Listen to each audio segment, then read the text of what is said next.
Hi, it's Mike Rankin with Relational Advisors, and I'm really excited today to interview Brennan de Raad of Vessel Advisors. Welcome, Brennan. Thank you. Great to be here. Yeah, fantastic. So what really excites me about today was when we had lunch, I don't know, three weeks, a month ago, something like that. And just through the course of getting to know you, there were really two things about your story, and it's kind of the intersection of two things that we love to do here at Relational. One is talk about business owners, successful local business owners who are doing good in the community. And then also the journey, the second thing being the journey of a young person maybe coming through college and out of college and trying to find their way. And so I thought what we could do today is talk a little bit about both those things. And so why don't we start with Vessel, and why don't you tell me just a little bit about what Vessel does and what you guys are looking to accomplish? Yeah. Thanks again for having me. Of course. So Vessel Advisors, we do fractional CFO, controller, and back office accounting work. So a company that's not big enough yet to start to hire some of those more senior level accounting positions or finance positions in a business. Think $5, $10, $15, $20 million a year, maybe even up to $100 million a year in revenue, depending on the business size. They need that and want that expertise, but do not want to have the overhead and the payroll and everything there. Yeah. So that's what we do, and we service companies across the U.S. now. We have over 60 CFOs, and then many others that are on our back office team across a variety of industries. I think what we're becoming known for is really getting good at assessing what the real issues are. So oftentimes a business owner will have some fear, trepidation, concern, anxiety, and they think that it's all of those, or all, yeah, all at the exact same time at 2 a.m. Right. And so our job is to come in and get to the root cause of each of those. So maybe we'll address the felt concern, but we'll go a couple layers deeper and then attack it with the right resource. So that, you might, as a business owner, think, I need a fractional CFO. We might come back and say, no, you really just need a strong accounting manager, and you need a strong controller. Right. And maybe in 6 months you need a CFO. And so it's been fun. It's been a good journey. And it was kind of bought out, or it came out of a couple of companies that I worked with, where I felt like when I was in a VP finance role or even being a controller that, I wish I had a couple more hours of this skill set in the business, but only for 10 hours a month, 20 hours a month, 30 hours a month. I didn't need a full time. And it's a fun space too, because you get to see a lot of really interesting businesses. Sure, I bet. So for a business owner, I assume that you start the process with kind of a deep dive into their business. Tell me just a little bit about that aspect of it, and how do you guys get to those root causes? Yeah, would love to. So our approach is to look at the business from, again, a CFO's lens and a controller's lens. So a CFO is known for more being a visionary, so someone who's kind of looking up and out. They're usually more aligned with the owner and taking that vision and trying to translate it into, say, forecasts, budgets, and then leading a team. The controller's job is more day-to-day, week-to-week, month-to-month controls and process and precision, accuracy, all the fun stuff. And there are two different ways of looking at the business. So we bring both of those individuals in to do an assessment on our full-time in-person ones. Yep. And then we like to look at it from a people, process, technology perspective. So on the people side, we're looking, is the team that's there, are they competent? Do they have capacity, right? If there are gaps, what are those gaps? It's not good or bad, it just is. And it's pretty common, common to have, a whole range potentially, right? Yeah, like your CFO at a company or a controller at a company may actually be the person who is an accounting clerk, 8 years ago, and they've just kind of worked their way up, which is great. There's loyalty and a lot of skill and knowledge there, but they've also never done that job somewhere else. They don't bring other technology and tools that can come. So there's the people side. We look at process. So what fun SOPs exist or don't.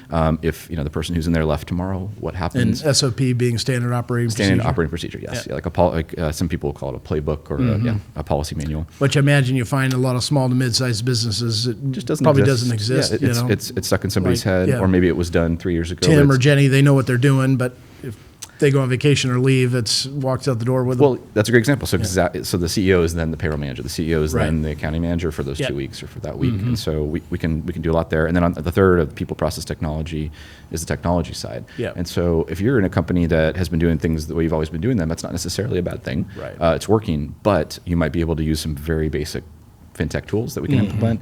More recently, there's a lot of tools within AI that are becoming much more established for finance that can automate what you're doing, or even like maybe you're using a QuickBooks and they have AI agents within the tool.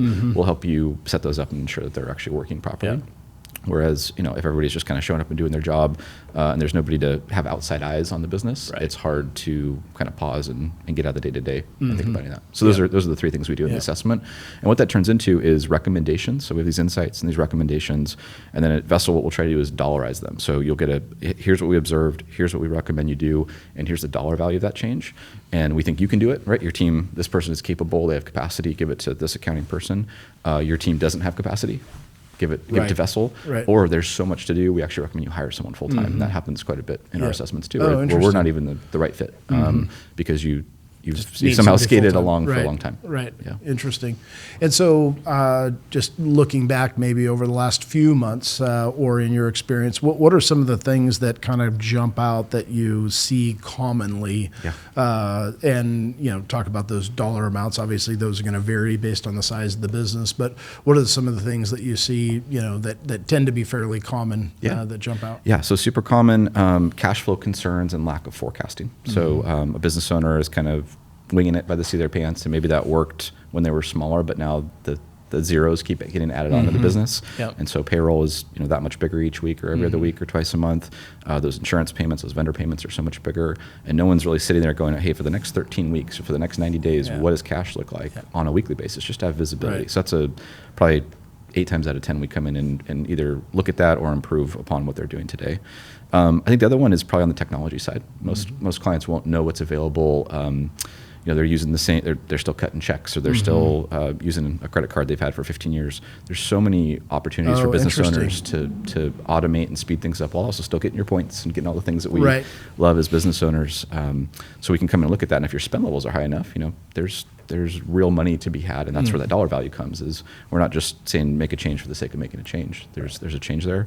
And then probably more organizationally, I think it's really common to have a lead finance role, whatever they're calling it, a CFO, a controller, an accounting manager, to not actually be that in the organization. And so our job is to help translate, here's kind of what you have from a talent perspective, Mr. Business Owner, Mrs. Business Owner, and here's where we could maybe support you either on top of that person at an executive level, or maybe below them to give them some support that they just, they don't have good forecasting experience. They haven't worked with an audit. They've never gone through an audit before. They've never raised money before. Let's help you with someone who has for 20 years, 30 years. And they'll be here for 6 months. Bring that skill set to the game. And then we'll back it back out. But there's probably 30 to 40 kind of in the common set, and then we do anywhere from 30 to 50 of these a year. So we get to see a lot of really great opportunities that we can then cross-pollinate across different clients. And then how do you share within the network of your own advisors? How do you share some of those lessons learned and connect those dots so that if somebody over here makes some discovery or insight, how do you then share that back? Yeah, it's a great question. We're getting better at it. So this year, just in the summer, we brought in a whole bunch of we brought in our full-time team and then a bunch of our CFOs as well. Good. And at our CFO roundtable, and one of the pieces of feedback out of that within the internal group was, man, we'd like to be doing this more. We'd like to be doing this maybe not quarterly, even monthly. Like how can we have a little bit more conversation? So we've been bringing in either practice group leaders from other vendors that we use or that we like, who have done great work for clients, or that we're on a client and watch how good they are and say, hey, can you come speak to our team about a single parent captive or some niche kind of tool. And then we're big tech first users. We're almost fully remote, so we have Slack channels for everything, and we're constantly messaging. And so there's channels for those types of things as well, where it's like, hey, we just identified a really unique opportunity that should apply to all of our clients in construction. Let's here's the basics, but if you want to learn more, reach out and we can cross pollinate there. And even if it's not a vertical specific thing, I mean, in the past there might have been, like when PPP, some new legislation comes through, everybody's sharing. Really got to share all of that. Exactly. It's like what's happening on the ground, and that was over days. A couple years ago, Silicon Valley Bank, went down on a day. Then Signature Bank and a couple others that went down, and so there was that weekend was very active and very busy sharing information, trading. What your banker saying, even if they're not directly impacted, no one really knew for the 36-hour period what was going on. And so that's an acute example of how we can use the power of the network in a short period of time. Well, I can tell you from my own experience, when we met a month ago or so, whenever it was, and you told me about that kind of the audit and the results and what you do.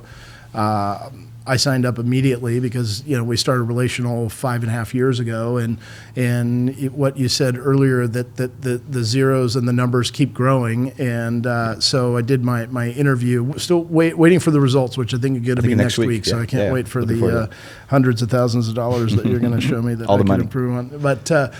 But in my conversation with Phil Stone, who was great to work with, by the way, did a great job, and he said, well, so how do you forecast and budget? And I said, intuition. Yeah, which has been great. But as the numbers get bigger, it requires a little bit more than that. The revenue predictability, the cash predictability starts to matter a lot more, and that doesn't necessarily mean you have to be right every time. But it does mean, from a CFO seat, it means we might introduce the idea of a line of credit that you're not going to use, but it's just an insurance policy. So let's get a $250,000 line of credit, $500,000, million, multi-million, depending on the size of the business. And the goal is to not use it. The goal is just to have it there in the event that some wild cash swing happens and we're still comfortable, but the fundamentals of the business are still strong.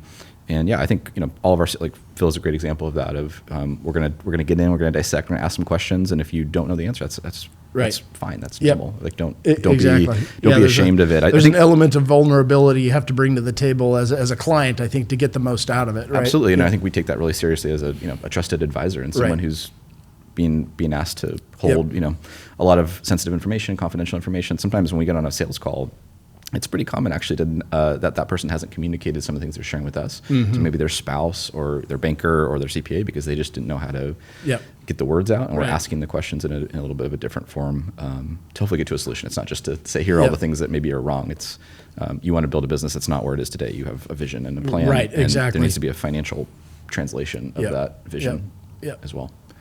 So let me share a little bit of a story, and then I'll ask the question.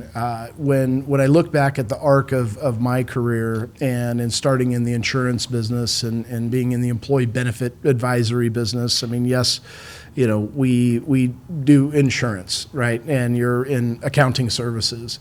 But over time, my joy out of the business really came from coaching people, mentoring people, educating not only employees but clients and vendors and friends, and you kind of build this whole network of people that you're kind of helping move forward. So for you now today, sitting here with Vessel, having the success that you've had, what are some of those a little more, I don't know, sort of esoteric feelings about what you do and why you do? I'm sure family's a big part of it as well. But in terms of vision and kind of why we're here.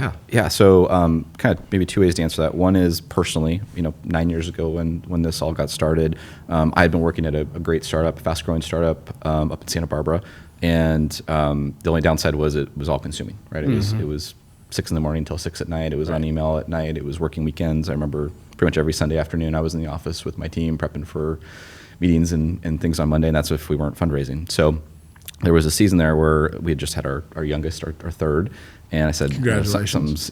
Thanks, and on to 4 now. Yes, right. But we're, you're in this situation where you go, like something's got to change or something can't continue. And at the time too, I kind of thought this is everything I really liked and wanted, right? Working for a startup that's fast growing, we're doing all the right things, but professionally it wasn't going to work. So that was one area. And I think now too, we've really established like mission, vision, values at Vessel over the last few years. I've been hiring for them.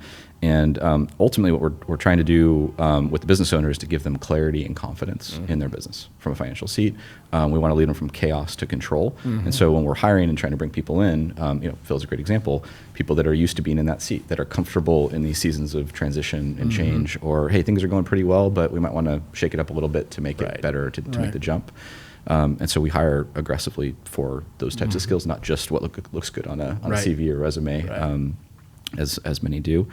And then from a values perspective, we value integrity, we value being accountable. A lot of times we're the ones proactively bringing the accountability to the table in a business. They've kind of been used to, well, this person kind of does it this way and this person does it this way. It's like, well, we said last Thursday, this is the plan. Right. And now we're changing it, already a weekend. So let's sit down and talk about that. Right. And being that person at the table, which can be a little uncomfortable, I think, up front, but it also creates a lot of value for the businesses long term to establish, when we make a commitment, we're gonna go do it. Right.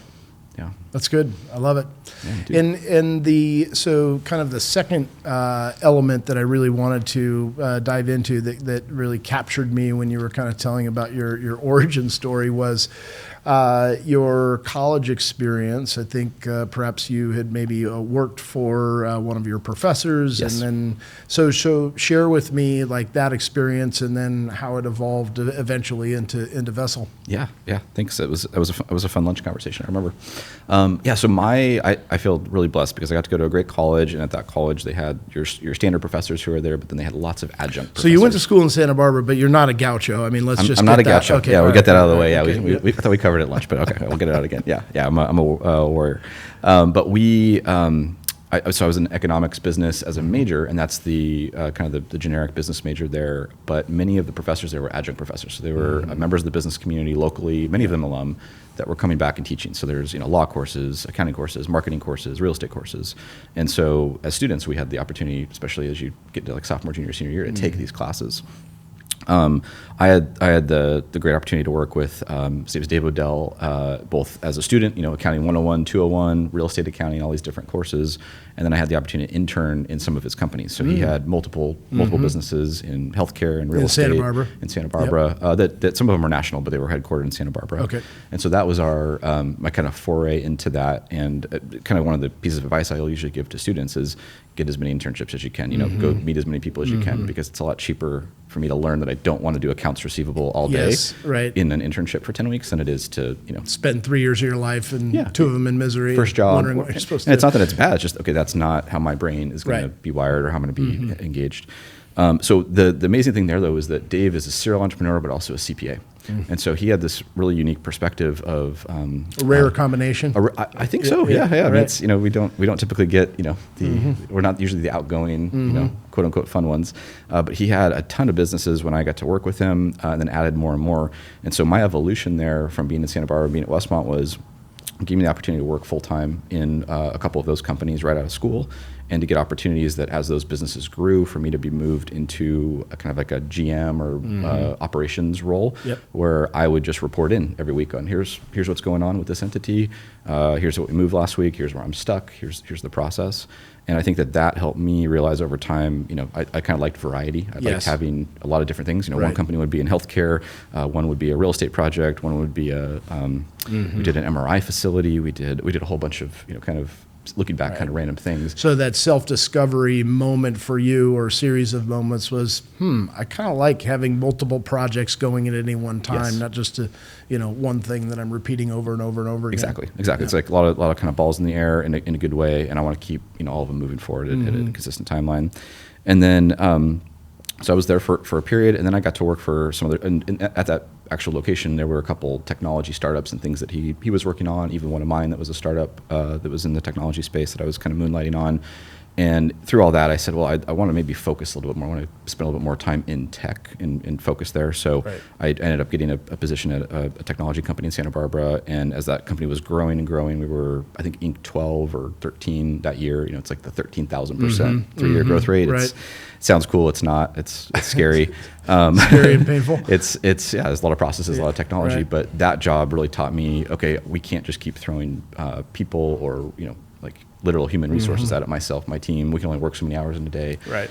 We got to find technology. So that's where some of the technology tools I mentioned earlier that, Vessel, on the early stages of Vessel, it's like, okay, well, Abill.com and Expensify back then. And now it's, there's brand new AI native accounting technology that's coming out that's going to compete with QuickBooks and things that everyone's used to as the norm. Right. And so I think that also taught me, like, I like to be like in the early adopter, leading edge. Yes.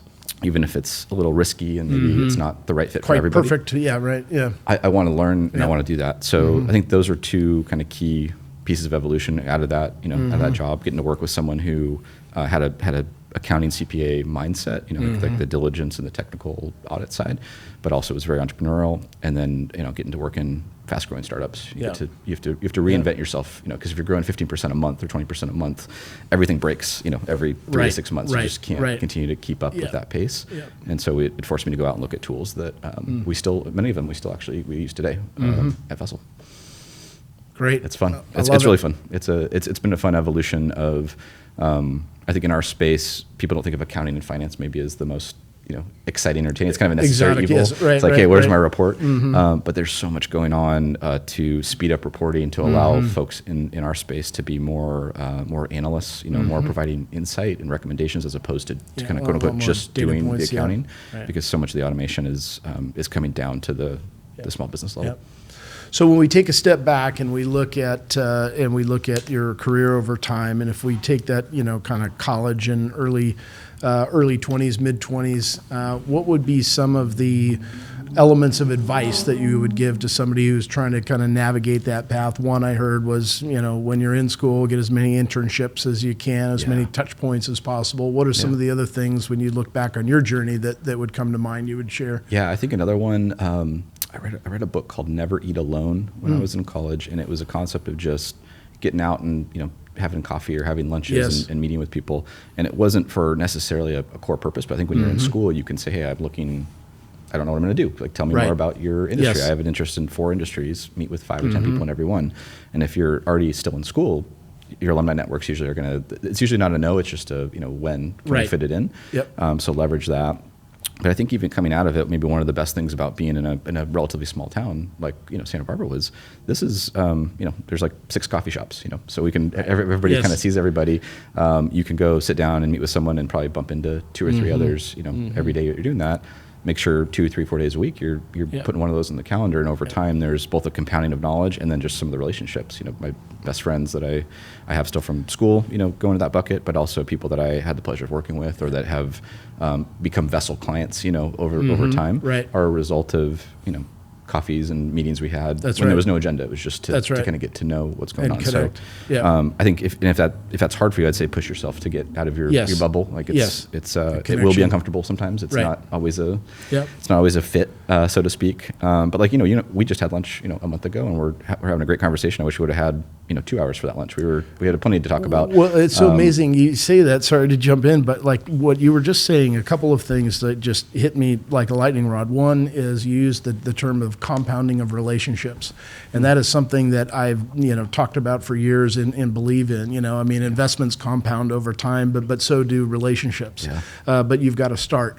And the other is we now have a senior in college. Gaucho, sorry. And I said, it's a more difficult job market today than it was even 2 to 3 years ago, especially for, newer graduates. And I said, you getting a job or not is going to be more of a function of how many people you talk to. If you talk to one person and you're asking for a job, as opposed to 1,000 people.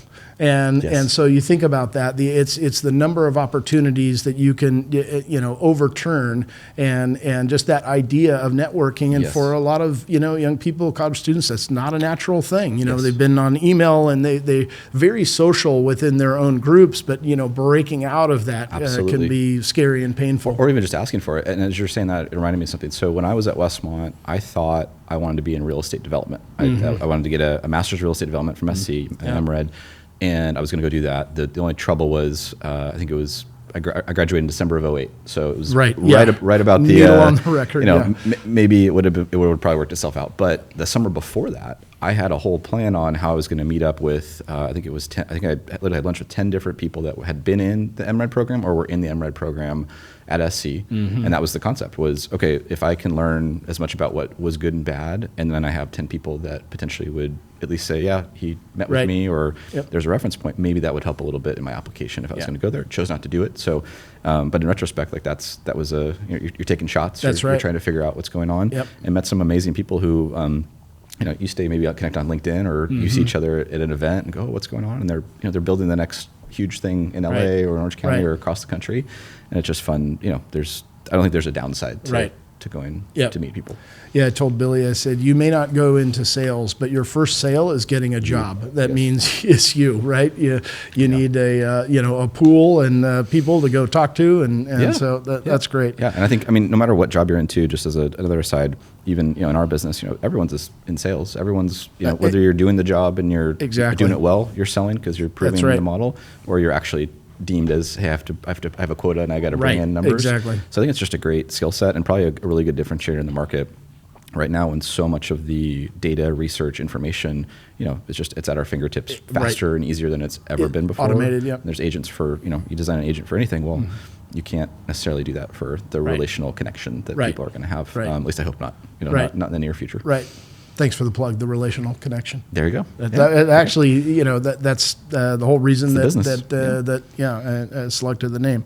Okay, so if I am a business owner of a 5 to 10 to 15 million, $20 million shop, whatever the number is there, and I've kind of got that little inkling of maybe I should have somebody take a look at this. How do we find you? Yeah, so we're on online at vesseladvisors.com. You can email us, listen@vesseladvisors.com, and we'd love to just jump on a quick call and learn a little bit more about what you're doing and what that concern is. And I think we're really good, too, about knowing when it's a fit for us and how we can help you. And then even if we can't, if you're not ready yet, there's resources in the market. And if you're ahead of what we do, there's resources in the market. So sounds great. Yeah. Brennan, thank you so much. Really appreciate the time. Really fun. Thanks so much. Thanks. Thanks, bye.